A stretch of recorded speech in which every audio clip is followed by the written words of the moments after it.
Long time no see, I hope all is well with you. It's been a packed month for me. I have traveled to Japan and then Taiwan, been to many places, meeting new and old friends, and also families. I ran 2 meetups in Taiwan and now I am back. So here's a little update with me, and I'm going to share the process of this painting that I did.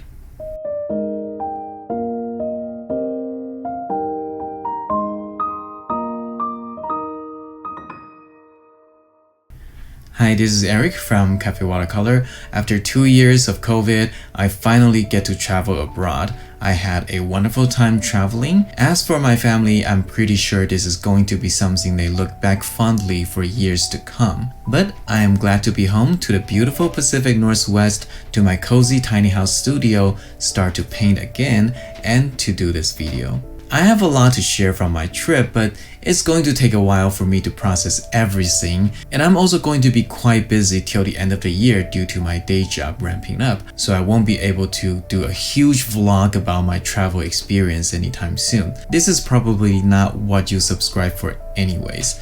So what I'm going to do as a painter is to share different part of my trip with paintings. So today I'm going to share the story and the process of this painting. This is from a photo taken while I was hiking on a mountain in Taiwan with my family.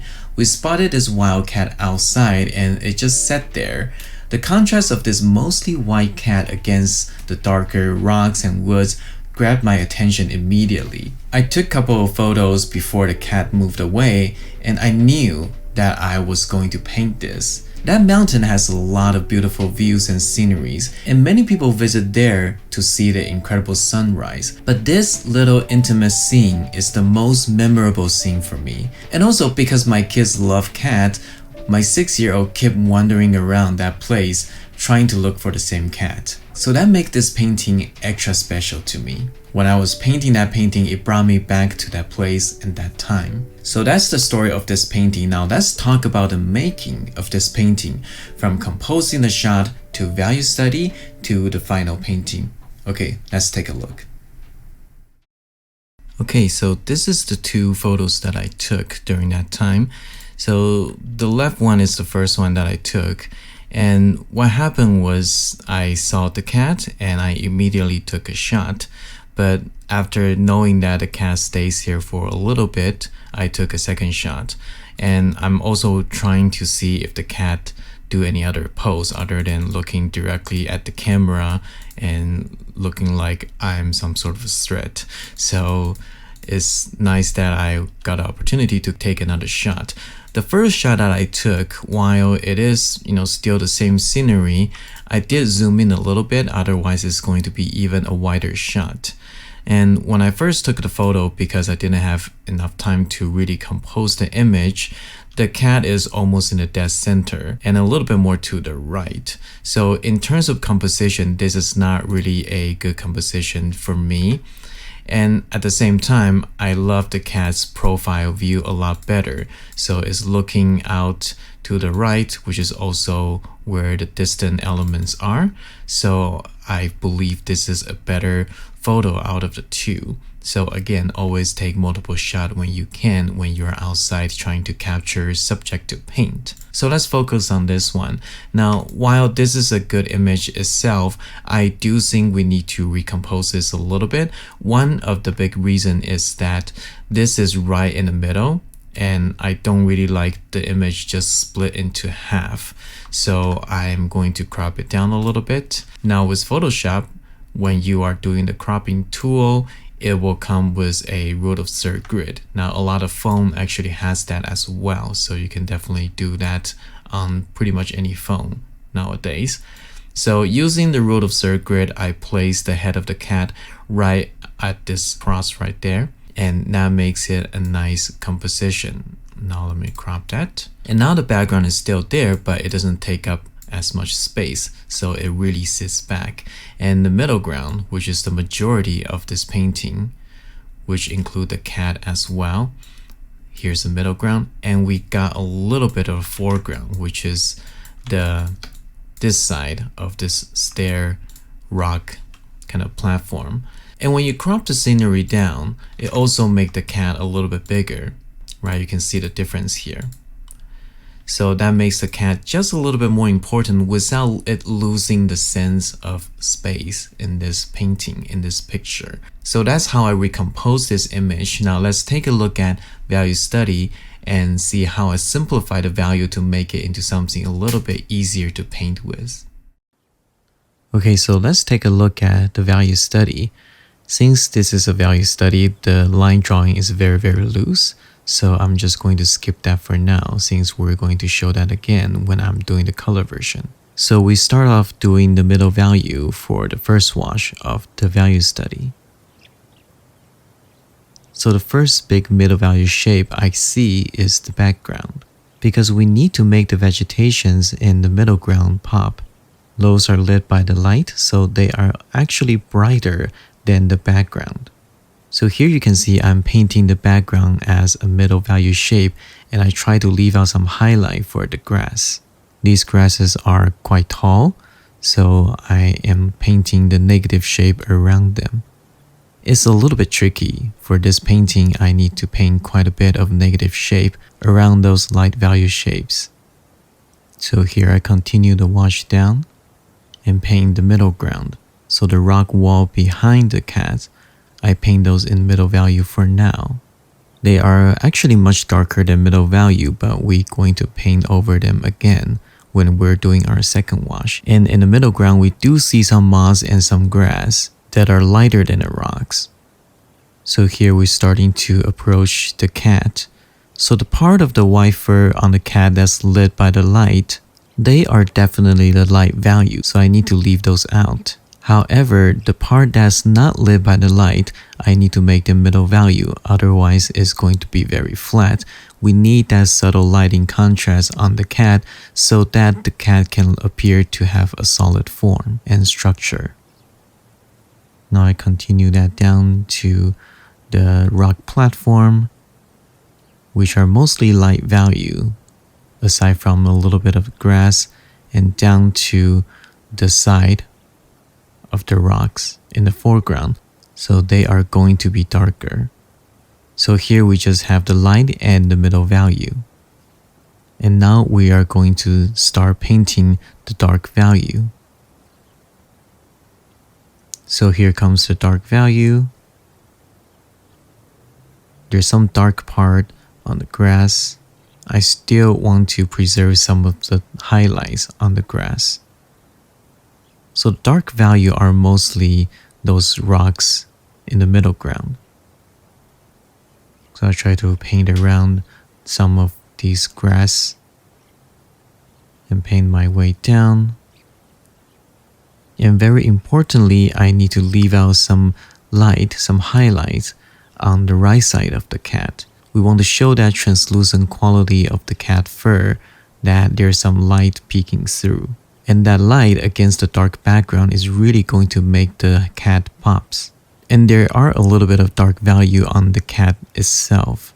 That includes the darker part of the brown fur on the cat, also the tail, and the bottom of the cat where it casts an occluded shadow.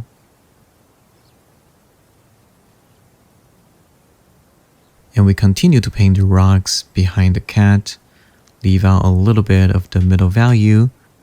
Those moss and the grass, we can use those to hint some structures on the rocks. And now with just 3 values, you can start to tell the structures, and there are enough information for you to make out what you're looking at. And to simplify all this value that you see into just 3 values is actually quite challenging, because our eyes see so many values. So that is why squinting helps a lot, because it will take away some of the details and it will merge some of the similar value shapes together. It's almost like you are doing rounding numbers with the values. Now to the foreground, to paint some dark and a little bit vegetations and branches poking out. Just a little bit more dark details here and there. And here is our value study. So as you can see, we simplify this incredibly complex scenery into something much more manageable within just 3 values, so that when we are painting our color version, we have a better idea how to tackle this subject. Okay, so let's start our final color painting. So the paper I use is a little bit bigger, and since it's the final version, I spend a little bit more time doing the drawing. So here I am drawing the cat. So I try to make my line drawing a little bit more graphical, so some of the lines are a little bit straighter. I believe you can show structure by just your line work. And also your drawing habit will carry over to your painting. Sometimes when you are doing your painting, you want some confident brushstrokes. So by doing your drawing a little bit more with confidence, it will carry over to your painting. Here's a little bit skip because I forgot to record the first maybe 1 minute of the painting. What I did essentially is to pre-wet the top part of the paper and just do some wet onto wet, painting the color of the light. Now, if you've been following me for a while, you know that my first wash is always about the color of the light.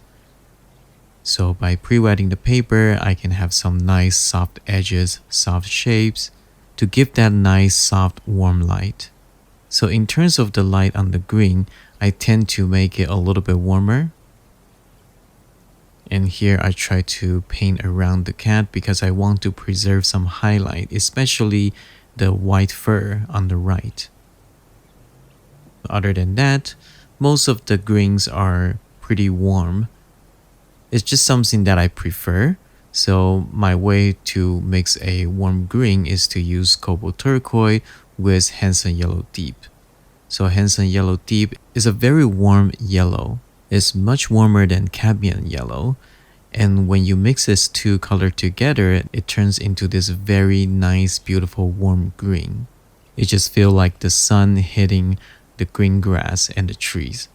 Now there are cooler greens in the nature. So you do see me putting a little bit of the cooler greens in there just to offset the colors a little bit.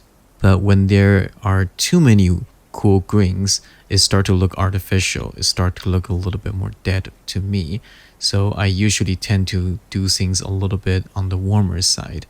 Now that doesn't mean there's no occasion for cooler green. If you're painting a night scene or a very early morning scene, then the greens are usually cooler because of the lack of sunlight. And now I am painting my second wash and start with the background. And since we already go over that in the value study, the background is actually the middle value.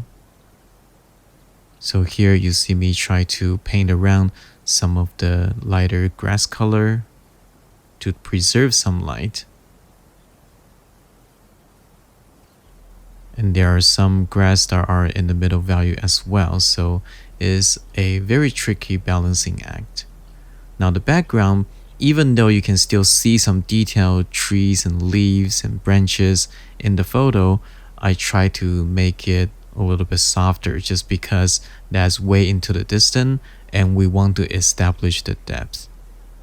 So I do quite a bit more wet onto wet for the background, so it feels like it's out of focus. It's a lot softer. Now I continue the middle value wash.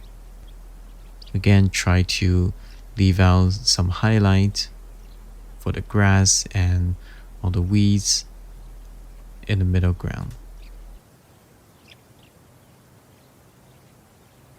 Continue to wash down and add some greens to the middle value. And here's the part that I paint just a little bit too much.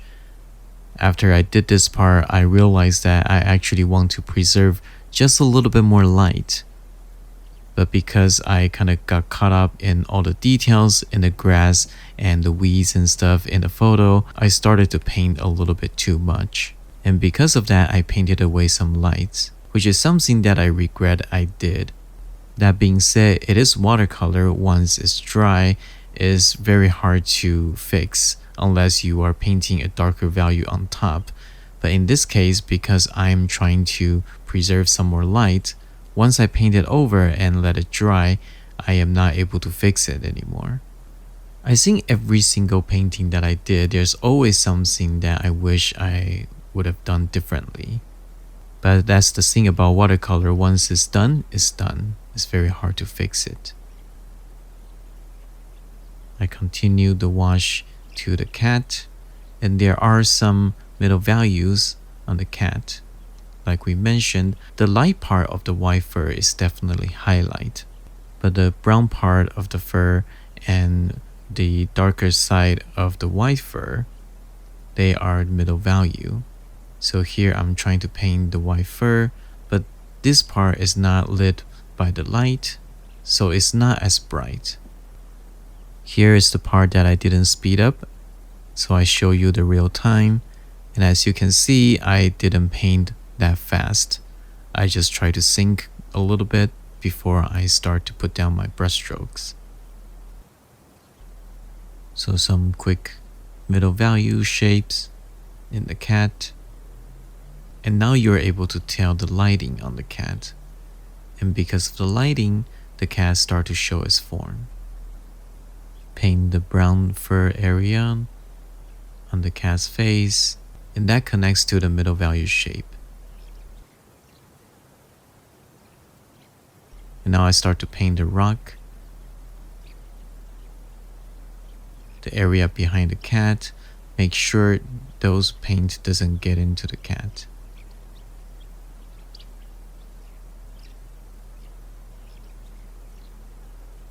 Continue the middle ground wash and start to change the color to something a little bit warmer and a little bit greener, because in the photo you can see there are some moss and some short grass grew on the rock, and when those are lit by the light, they are much brighter greens.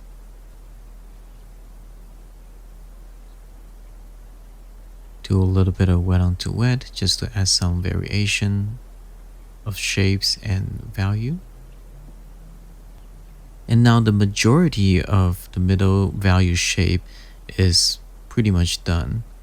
And at this stage, you can see some basic lighting and contrast, but it still overall feels very washed out. It's not really feeling complete. You need to wait until you put down some dark value before the painting starts to look exciting. And that's one of the mental hurdle for beginners. Because until you put down some dark value, the value range is not complete yet. So you really need to believe that it's going to end up looking good. That's why you need faith. You need to believe the process. But for a student who hasn't been painting a lot with little success, it's very hard to believe in the process. That's why I always recommend students to do value study, because with a smaller painting without influence of color, you can experience the start and finish, the whole process of watercolor in relatively short time and in simple form. And when you are able to do value study well, you are able to understand the process of watercolor a lot better. And that can be a huge boost of confidence. So whenever I'm tackling a subject that I don't have a lot of confidence in, I will do a value study. I will not skip on that, because it will really help me to visualize the final painting and help me to experience the painting process beforehand. So I'm doing another layer for the background, just so those lighter leaves can pop out a little bit better. Again, I felt I painted a little bit too much middle value for the grass on the top. I should have preserved a little bit more light. So hopefully by darkening the background slightly, I can make those leaves and light grass pop out a little bit better. And now I start my third layer, which is the dark value, and I start with the rock. The majority of the dark value is on the rock, so I start from there. And again, some darker values next to the leaves. And since I'm not able to paint every single detail in the photo, I just try to capture the essence of it. It's all about visual language and how the visual language helps to convey the message for something viewers can understand. And here, even though fast forward, you can probably tell my brushstroke on painting these rocks. When I'm painting rocks, I try to make my brush strokes a little bit bolder and a little bit faster and cleaner with sharper edges. And here, really carefully paint around the cat, preserve that light. And as soon as I paint those darker rocks behind the cat, and you can see the cat pops out a lot. And I continue to build up the rock, do a little bit of wet onto wet, add some more variations in value, but they are mostly quite dark. And here's some moss and short grass, so I will try to leave out a little bit of the middle value, a little bit of the light, so we can get the sense of lighting and structures. Varying your brush strokes a little bit. Sometimes when you are painting with a lot of smaller, shorter strokes because of the detail, you want to offset that with some bigger and faster brush strokes. Even though at the very end, this might all merge into one single shape, the way you paint it will still be very important. Because again, watercolor is alive as long as it is still wet. So how you paint, how you lay down your brush strokes, how big and how small your brush strokes will definitely affect the end result.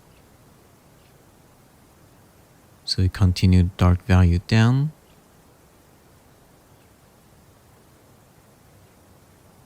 And before it's completely dry, I will add a little bit more dark values, adding some more paint. Because the nature of watercolor is transparent, so even when you are painting dark value, when it's dry, it tends to get a little bit lighter. And that is something you have to accept. Now, of course, you can paint a very, very dark paint with almost no water, but to make the paint flows a little bit better, you do need a little bit of water, and the paint is going to dry a little bit lighter because of the transparent nature of watercolor. During my meetup in Taiwan, some students looked at my original painting and were surprised the darks are not as dark as they think. It's very different when you are looking at a physical painting than looking at an artwork on your phone or your computer monitor. Even though I try to match the color and value as much as possible, everybody has different monitors and display. And because a computer monitor or phone, the display itself is a light source. So the light are lighter and the dark can be darker. And especially the displays nowadays, they are really emphasized on more punchy colors and contrast. The paintings will always look a little bit more saturated with more contrast on a computer screen or a phone. And on top of that, the color and the light on the physical painting will be affected by the surrounding light that is in. So when you're doing your watercolor painting, don't give yourself the pressure that it has to go very, very dark. As long as the three values are distinct enough, I think you're good. And now it's starting to work on the cat and to give it a third value, the dark value. So the darker brown fur on the face and the eye, and also a little bit of the dark underneath. Bring that value down a little bit with clean water. And this is the part where I slow down a little bit, even though this is a relatively smaller part of the painting. It is the focal point of the painting, so some of the value needs to be a little bit more accurate. And even though I still try to paint loose, I want the form to look solid. So I pre-wet the area a little bit and I add a little bit darker values underneath so that it will have a proper transition from light to middle value to dark value. So here I added some darker value here next to the leg, so you have that occluded shadow. And the tail, it has a black fur tail in front of it, and a bit of a dark underneath and on the back. So as we zoom back out, you can see the cat start to look a lot more three-dimensional, and it pops out quite a bit in front of the dark rocks. And now the paintings start to look a lot more exciting. Here are little bits and pieces on the rock platform, some cracks, some little rocks, some dark grass, just to make this painting look a little bit more believable with some little detail like that. And I'm adding some more occluded shadow. It's a pretty soft lighting because it's an overcast day, so there's no hard cast shadow.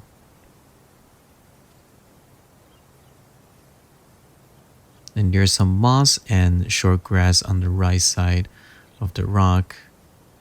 In some of these textures, I will use the side of the brush and do some quick dry brush mark just to create some textures. So knowing how to utilize your brush and try out different brush strokes to create different type of textures is also very important. And now I start to work on the foreground. It's mostly dark, but I still want to preserve a little bit of light since it's not a completely flat surface. But since it's the foreground, it's not really the focus of the painting, I paint it over a lot faster. Skip around randomly just to have a little bit of the detail.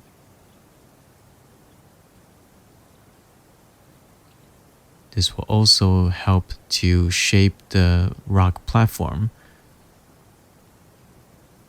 so that it looks like it's in the nature rather than a really flat surface. Here I'm using white gouache, try to bring back some of the light on the long grass on the top. Again, I don't prefer that. If possible, I will preserve the light when I was doing my second wash, but because I paint a little bit too much, I have to bring the light back that way. And here the wash is dry, so I added some more dark on the rock, just so that I can push the contrast just a little bit more. Also add some textures on the rock. Don't try to overdo it. You don't want to paint too many details, but adding a little bit punches just to make the rock looks a little bit more solid is pretty good. And here is the finished painting. I really like the result of this painting, even though there are some part I wish I've done better. But overall, I was happy that I'm able to capture the sense of lighting and the contrast between the soft white cat and the dark and wet nature in the background. And what's more important is that I get to experience this memory again as I paint this piece and as I look at this painting. I hope you like this little slice of my trip. If you're interested to know more, be sure to subscribe and ring the bell icon for notification. Putting up YouTube videos takes a lot more time and effort, so if you want to see more frequent update, follow me on Instagram. And by the way, my signature brush set is now about 20 sets left at the time of this recording, so if you're interested but haven't picked one up yet, now is a good time. Maybe the only time. Alright, that's it for today's video. Hope you have a wonderful end of summer. I am Eric from Cafe Watercolor. See you next time.